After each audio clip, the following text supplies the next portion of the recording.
And I'm talking millions of dollars. The FBI runs in there. So I left. Upon arriving in the Dominican Republic, I look over, it's a police officer. And he's got a piece of paper with my face on it. My dad was stationed in Keflavik, which is the NATO base in Iceland. Ultimately, I got enough trouble where the CO of the base, the captain of the base, said, hey, look, we're going to kick him off. So my dad thought it'd be a great idea for me to move with my aunt and uncle in Atlanta, Georgia. And it was very interesting because this actually was probably my first introduction to crime. My aunt was the head of an Marshall's distribution center for the whole Southeast. And that's kind of where all the trucks and would basically congregate and distribute throughout the whole Southeast section.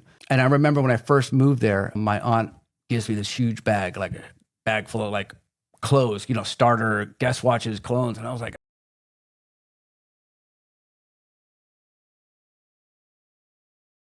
anticipated monologue in late night in years. Maybe we should change? Yeah. From Hollywood, it's Jimmy Kimmel Live. Tonight, then How, and music from Sarah McLachlan with Cleto and the Cletones. And now, Jimmy Kimmel.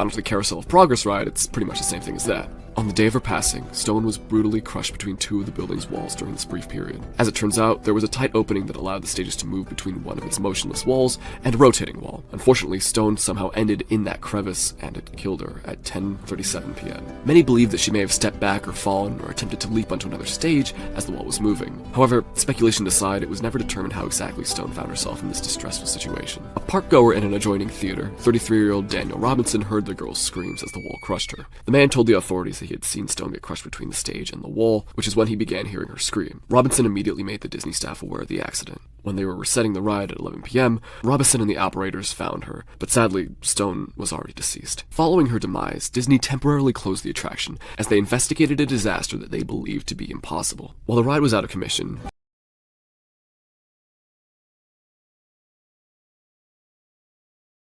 get insane, believe me. Here's a picture of the iceberg chart we are going to be looking at today. Here at the top, you can see some general well-known trivia facts about Disneyland, but the farther down we go, the scarier, more mysterious, and more niche the topics become. For this video, we will be consulting the highest rated iceberg chart I can find, which was uploaded to the iceberg charts subreddit by FigmentFan1982.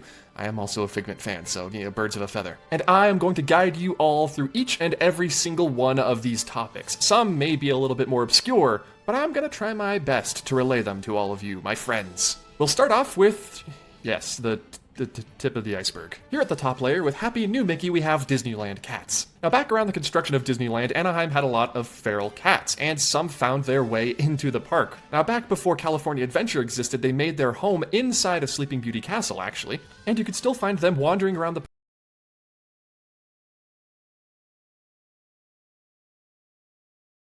speak on all of it today in long form for the first time. Let's get into it. What is up, Daddy Gang? It is your founding father, Alex Cooper, with Call Her Daddy.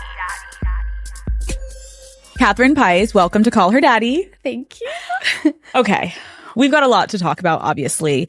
You and your ex-husband, Austin McBroom, started the Ace family, which quickly became quite literally the biggest family YouTube channel ever to exist. And then suddenly you guys went dark. And I think everyone has a lot of questions, which we're going to get into.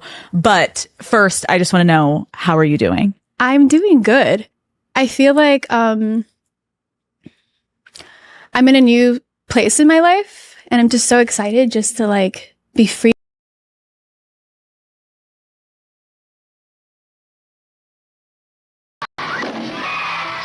The Disney Channel is on the air.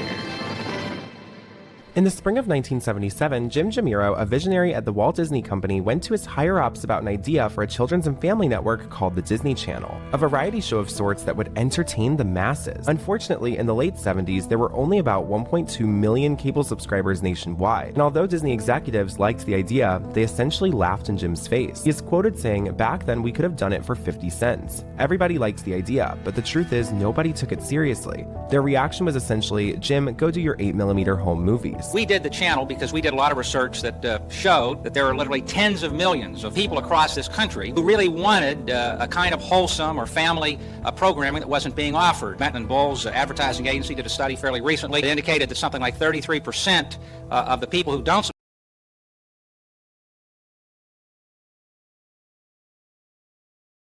priest in my theology class who had a doctorate in theology, and he was teaching a course in Christology. Because again, I was wanting to be a priest. And he took me aside and he said, if you want to be a priest, in the Catholic Church, it's taught, sacerdotes est altus Christus, the priest is another Christ. So if you want to be like Christ, he says to me, do you want to be like Christ? And I says, well, of course. Doesn't every Christian want to be like Christ? He said, well, if you want to be like Christ, you need to do what Christ did. And again, that made sense. And again, nowadays we've kind of become suspicious about priests, but this was like 1968. And a priest was like God. I mean, whatever the priest said, that was it, And he said, well, if you want to be like Christ, you need to do what